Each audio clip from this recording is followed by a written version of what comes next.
Hello and welcome to another Think Your Way to an Epic Life. I have a real treat for you today. Today we have some representatives from Jeremiah's Place. I guess I shouldn't say representatives. I should say the founders of Jeremiah's Place. And this is going to be a feel-good kind of a podcast. Just really get ready to enjoy and see the good stuff. There's not enough good stuff right now, and so we're trying to bring you some of the good stuff. So welcome to our podcast. Thank you for coming. So can you tell me a little bit about who you are first? I'm Gil.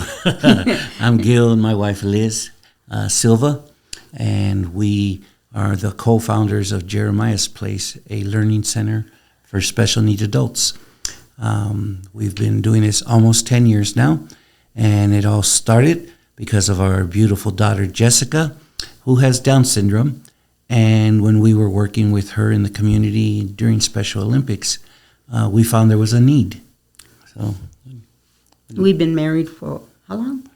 Going on 41 years. 41. He does the math. I don't. It's the way it is. But we've been dating since 76, and that's 1976. Thank you for the clarification, Liz. Thank you. Well, I was introduced to you through my girlfriend Yvonne, who was a business partner and will always have a special place in my heart. And we've met before at the craft shows in the East Mountains, and I've bought jewelry from you guys. And so we're going to dig into all that fun stuff and who you are. Are you both natives to New Mexico? No. I'm California native, born and raised. Liz is partially California, but born in Texas, Brownsville. Mm-hmm. I'll be darned. Okay, so what brought you here? God just directed us. We didn't want to raise our kids in L.A., so we were praying, says, Lord, just take us out.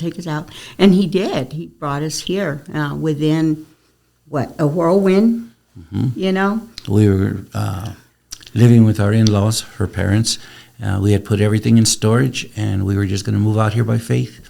And I had a job out there. And I got a call from the division manager out here and said, I have a job for you if you want it. And that was it, just like that. And we asked my mom to stay there for a month, and it ended up being, 3 days? Yeah. And we were here. So God is good. Mm-hmm.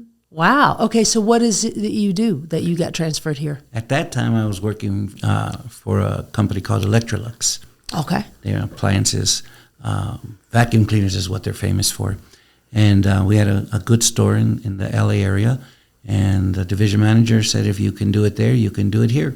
The job's yours. And so we came. It wasn't what I wanted to do, I knew, but it was at least it got us here, paid for our move, put us up in a hotel, gave us an allowance until we got situated. So very fun. And how old were the kids at that time? Ooh, that was January of 95. Jessica was about 5. Yeah. Jessica was around 5. And Jeremiah was 8, mm-hmm. and Josh was 11 at that time. Whew. Yeah. And then we have another son, James, who's native now here. He's native. Yeah. Okay. So, wow, what a wonderful 40 years together. Right? yes. Takes a lot of work. On both of us. I'm keeping quiet there. Smart man. I can't not dig into that now. Come on. Because this podcast really is about practical steps that people can take to get from where they are to where they would like to be. And I'm just looking at your body language. Look at you two after 40 years. Like, you seem to kind of like each other a little bit. So just a tad. She's okay. You're going to keep her? Yes. I always say it's too hard to train another. I was going to say that, but okay. All right. So let's get to the brass tacks. Why we're here. What is Jeremiah's Place? A learning center for special needs adults. Mm-hmm. And some of our families call it continuing ed. Some of them call it they're going to college. But it's a school, really. It's for special need adults, because once they get out of high school, there's day habs, there's different things that you can do. But we felt, like for our daughter, she wanted to go to college. She wanted to continue. She wanted to keep learning. And so we said, okay, how can we develop something like that? At that time, we were the coordinators, the directors for the Calvary homeschool group. And we were doing co-ops where we got together with other families and stuff and taught our kids. So we just took that model and brought it into Jeremiah's Place, where they're still doing the classes. They're still, we have some great teachers in there and stuff that are able, they have caught the vision to realize we're teaching this community to keep learning. So that's what Jeremiah's Place is. And we give them the opportunity to do things that, unfortunately, in the past, they haven't been able to do. I teach woodwork. So I bring in all my power tools. They use nail guns. They use drills. Some of the guys use the saws with direct supervision right over their shoulder. And they're all afraid when they first start, but once that first nail gun shoots, then I can't stop them from pulling the trigger.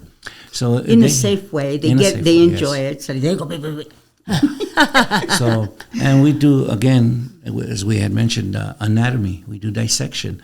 Unheard of in the special needs community programs for education. Well, even when we brought in chemistry, they said, well, we can't do that. Well, why not?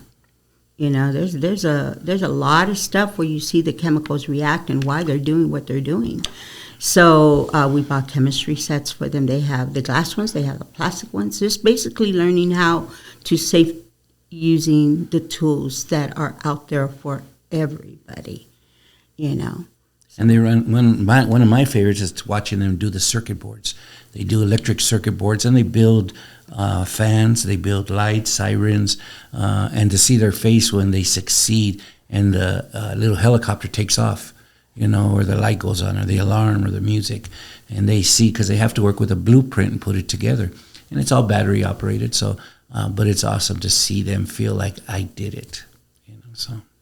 Gosh, I can't even begin to imagine this. This is, wow, where did this come from? How did, nothing like this exist that you know of? That we know of? That we know of, no. No. No. There's a lot of good programs out there. Yes. And Jeremiah's Place is not for everybody. No. Because we don't want to stress the community out. We want them to want to be there. Because if you don't want to be in a class, you shouldn't be in the class. You know, you should be doing something that you enjoy. You're growing. How can you grow when you're forced to do something that you really don't want to, or it stresses you out? So that's one thing that we make sure of, is when we do the interviews, is letting them know this is what you're doing. Did you want to do this? You know, there's one just left. One of our students just left because she felt, you know, she felt that she wanted to do a lot more painting. And I go, we do painting, but we do it according to the lessons that are coming in. So I think it'd be great for you to do an art school. You know, Continue Ed has an art program that you can get in there and stuff. So we encourage them to do what they want to do. It's so vital, so important for them to be happy and enjoy what they're doing. It's just like we should, right? Mm-hmm. So, but yes, it is important. I lost track. It's okay.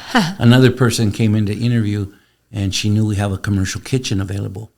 And she goes, all I want to do is cook. All I want to do is bake. That's all I want to do. Sorry, can't do it, because it's curriculum, and we work through programs and seasons, and you know, spring is here, so we're doing pottery painting, and they're planting plants, and we'll watch them, and they'll take pictures from home of how their pots are growing and their flowers. So we got monster sunflowers, and the one that won before, I think they were like 6 foot tall sunflowers, and they send pictures, and they're all excited. So we do that. You know? So yes, we are different, and we are biased. We feel we're the best, but that's just because we have a love for this community. It's not a job to us. It's a calling. So what is the community? Describe who can be helped by Jeremiah's Place. We have a large community of disabilities or different abilities at Jeremiah's Place. We have Down syndrome, people that have Down syndrome, people that have cerebral palsy, autism. People that have autism. So we deal with a mass variety. It's not just one. The main thing is, I think the most important thing is that we look at not to stress them out. Let them enjoy what they're doing. And we're pretty adamant with the parents that they have to want to be here. They have to be the ones that are enjoying it. Might be a great program for the parents feel safe, the parents, it's a great place for them to learn. But if the student doesn't want to learn or saying, I want to do something else, we need to listen to them. And I like to call it's more student run because at the beginning of the year we have like a whiteboarding and stuff, and we break everything up on the whiteboard and say, okay, what would you like to do on this month? This is the season for this month. So let's start plugging in field trips. Let's start plugging in all sorts of things. And then that gives me a vision of what to try to put together for the students. We bring in the teachers and say, okay, now this is like our map for the year. So how can we navigate through what they want to be able to see throughout the year? So how does the program work? How often do the kids come? We have currently a full class on Monday, Wednesdays, and Fridays. And due to that, we have started a Tuesday, Thursday, which used to be office and training for us, getting ready for classes. But it's working out well. Mm-hmm. So we are taking applications. We have a small waiting list for the Tuesday, Thursday class. And we capped the class at 30. And if you could imagine seeing 30 students in a class who all have answers and all, it's amazing to see them. They're awesome. Wow.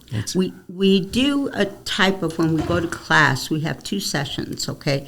They all get together, they go to PE, this is our schedule. They go to PE in the morning, they walk, they do their stretching exercises, they go ahead and warm up their bodies, things, and one of the guys turned 31. He goes, I want to do 31 push-ups, and there he is. He's up in front of the class, and everybody's rooting. So then they take a break, and we provide the snacks, a healthy snack for them, and then they go back in there and do team games where they can develop those relationships and playing kickball or playing, all sorts of indoor team games. And from there, they have their lunch break, and then they have their lesson classes. And we take half of the class is in one class and the other half is in the other. And then they switch. This way, we're not teaching out to 30 students. We have more 15 in each class. Mm-hmm. So it's more be able to understand and be able to listen to those questions they have and stuff. So it's a smaller classroom. So I lost my track again. And with all that. Well, also our teacher ratio, we have them everywhere. So when we have them all together, our people are in between, in the middle, sitting amongst the students. That way they keep control. If there's any confusion, nobody gets lost and just kind of wanders off into a corner or anything. So, but it works very well, And you miss dance too, because they dance in there. So yes, with Mondays, Wednesdays, and Fridays. That's one session, okay? We believe they shouldn't be there 5 days a week unless they really have to. Parents working, things like that, they need a little extra time. Then there's Tuesday, Thursday. And then if we have openings on Friday, they can come also for that third one. But like my daughter, she works at the Special Olympics office. She'll answer the phones and do office work on Thursdays. And then we have other students that have work and things like that. So we encourage them to go out. You're not just soaking it in. You want to apply everything that you're learning and growing because, I take a class every once in a while to get refreshed. They should be out and doing what we're teaching them to do. So we had to open that up because we realized that 30 is a good number. We're not losing them in the crack. We're still connecting with them and stuff. And there's plenty of us that all of us have those relationships with them, And then the Tuesday, Thursday, right now we're in the mode of learning who they are. One thing is what the parents show us on paper. Another thing is I want to get to know you. It's funny, one of our students says, you're different. I go, what do you mean?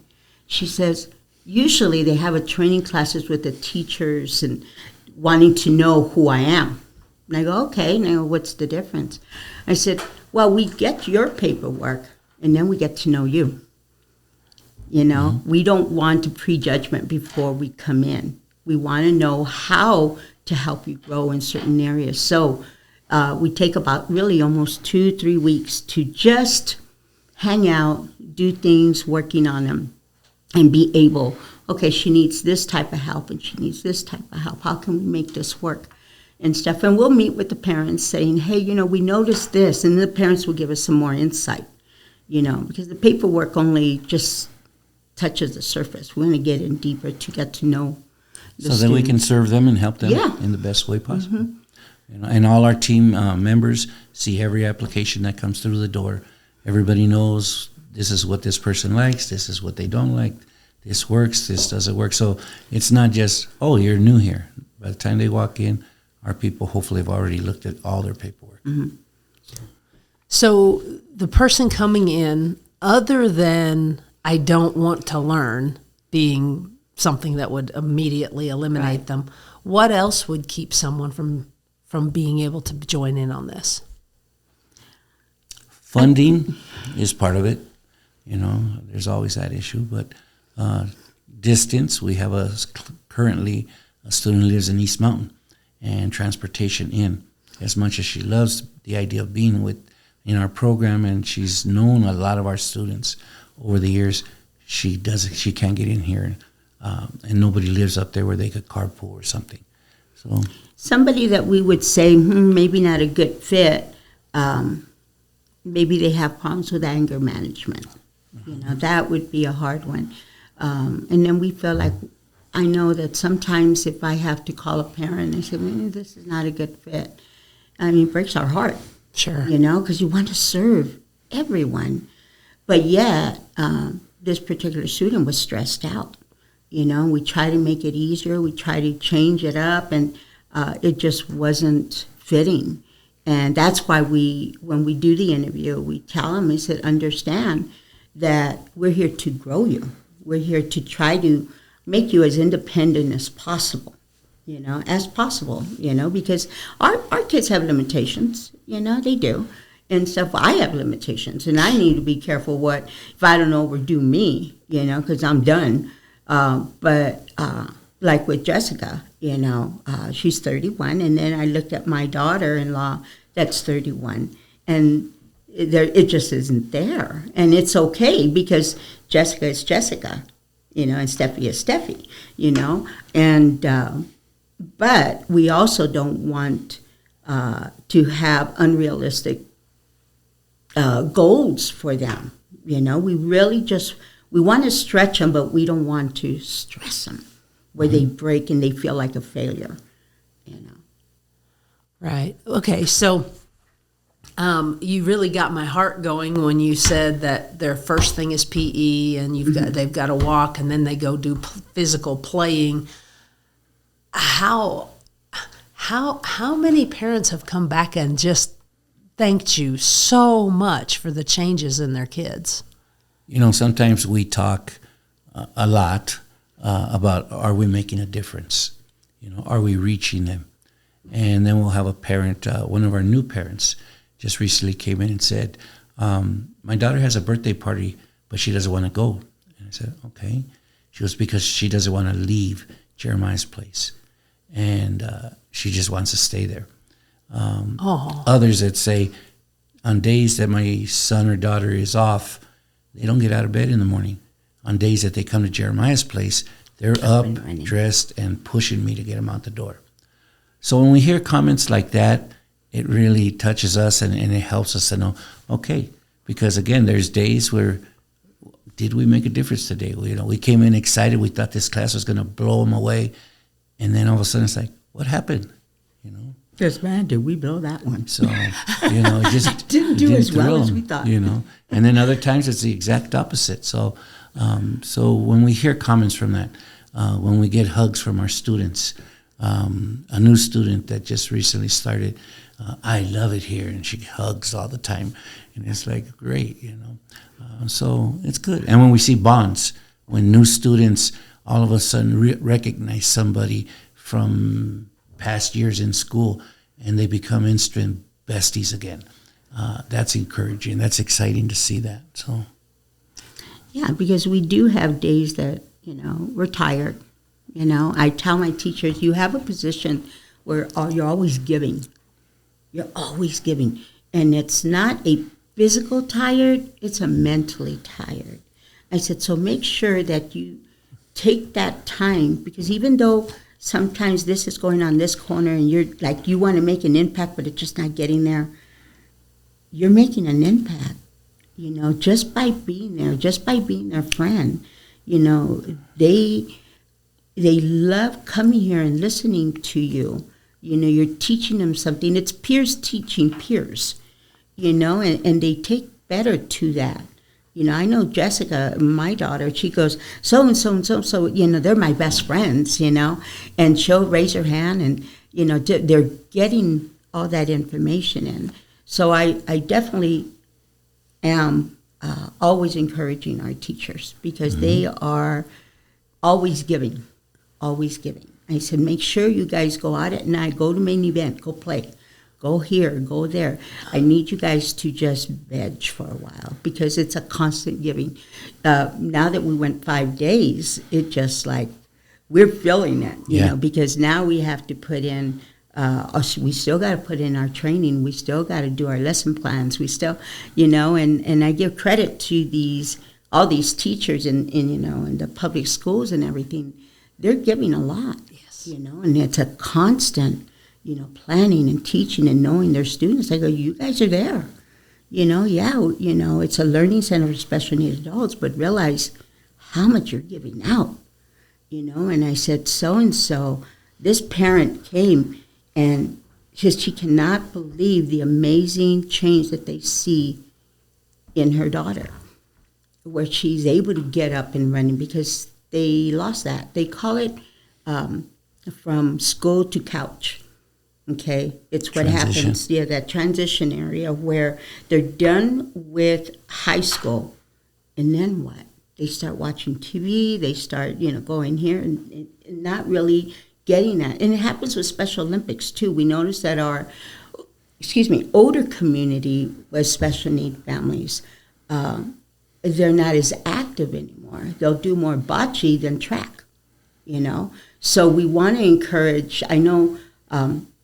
With bocce, some of the training, so what are you having your athletes do? And it says to have them take a lap, while they're waiting their turn, things like that, to keep them more active. So yes, they are making a difference, and families are getting impacted, and that's the whole vision, is to make that impact, that they're still growing, they're still active. One of our young ladies, she's in her 50s. She says, but I have arthritis in my knee. And I go, so do I. Isn't that horrible? And she goes, well, I don't want to walk because they hurt. And I go, you know what, actually, what my doctor told me? Walking is best. Stretching is best. And I said, what's happening is they're getting older and we're losing some of what we used to have. But it does help. I'll walk with you. Let's go. And then, okay, you've had enough, let's go sit down. But at least encourage. And I like that some of them are more my age and getting up in there. So I get you, so. Yeah, we go from young 20s to mid-60s. Wow. And when you see them, it's just like, never would have thought that, So it's pretty cool. Yeah, we have a good range. So what do you need? What does it, do you need teachers? Do you need people? What do you need? I have a really hard time hiring. I really do. I've been spoken to. Mm-hmm. I bet. Mainly because trusting. Sure. Trusting. One thing that comes by in the background, or, what can happen there. And we are putting them in the front line with the kids, and I call them kids, but our students. And who's ever up in front, they trust, They trust, or whoever we let come in on volunteering and things like that, they trust. So how do I do that? So I'm learning, and I know we need it because we are growing. And with growing comes those growing pains and things that I need to learn. The teachers that we have now, I've known them since CCA High. So I know them. And I tell them, or a couple of the volunteers that are volunteering now, is we've known them. You know, one's our coach and one's our homeschooling mom, and you know, it's good to have that history. But I know that we're growing bigger, and God is blessing it. We're able to serve more in this community. You know, that we do need people to come in and volunteer, and don't get offended and say, "Who are you?" You know, excuse me, what are you doing down this hall? You know, and stuff, because we serve a very vulnerable community. Yeah. You know, and some are very, you know, street savvy. They know not to talk to certain things, but some aren't. You know, and we have to take that in consideration all the way around.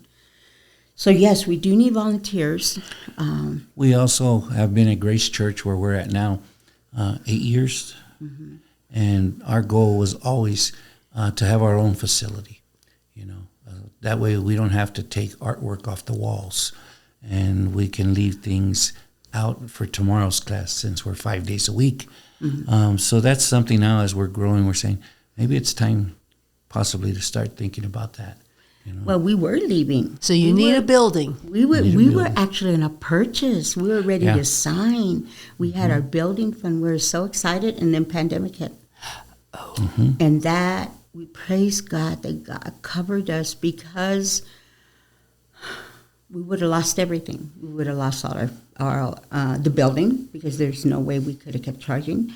There was a season that we did not receive any funding from the state, mm-hmm. because of pandemic, and all the agencies were closed, and there was no classes, and we stayed open. We Zoomed it 5 days a week, but we stayed open.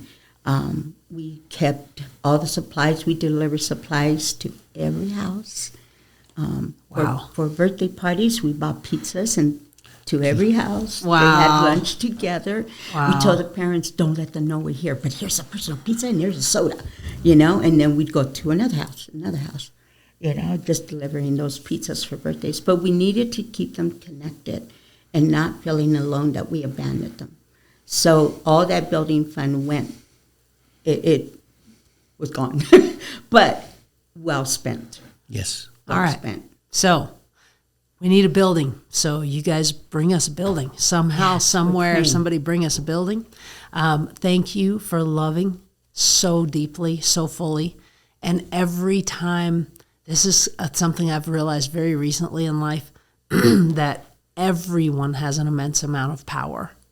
If you come in a great mood, you're going to impact all of us in the room. If you come in a terrible mood, you're going to impact all of us in the room. And you are making a massive impact, and I thank you very much for what you're doing. Thank you. And thanks for coming. Okay. Jeremiah's Place, everybody.